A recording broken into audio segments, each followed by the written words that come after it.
Olá, crianças, tudo bem? Nossa aula de hoje vai ser de Natureza e Sociedade no livro. A página é a página 91. Ligue cada objeto ao ambiente da escola em que ele costuma ficar. Então, vocês vão olhar os objetos acima e vão ligar para qual ele pertence nas salas. Preste bem atenção. O quadro fica onde? O quadro fica na sala de aula. O escorregador fica onde? O escorregador fica no parquinho.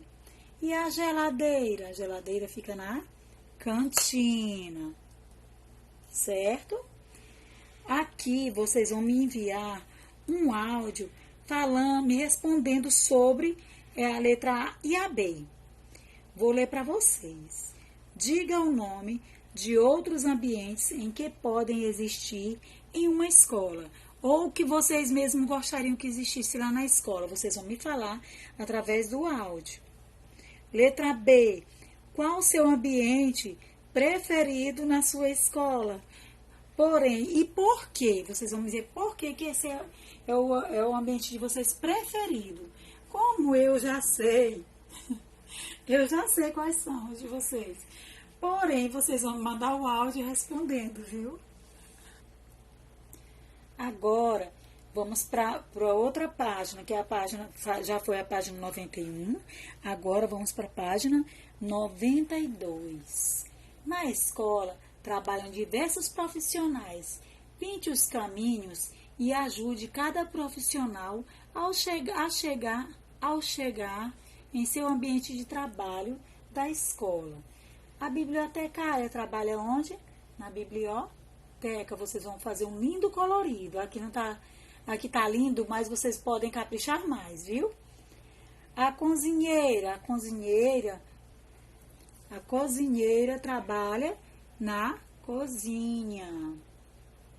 O porteiro trabalha tomando de conta do portão. O secretário trabalha na secretaria. Vocês vão fazer um lindo colorido em cada um deles. Vocês podem pintar cada um até de uma cor diferente, como foi feito aqui, viu? Agora vamos para a nossa leitura diária. Hoje, a nossa rima é com a letra S.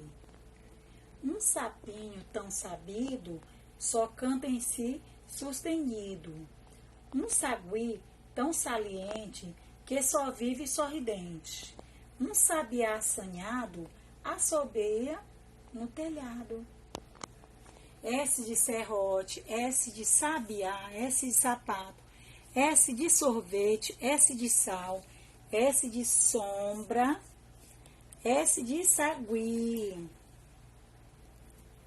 S de sabão, S de sapo, S de sapinho, S de sol, S de selo, S de sofá, S de suco.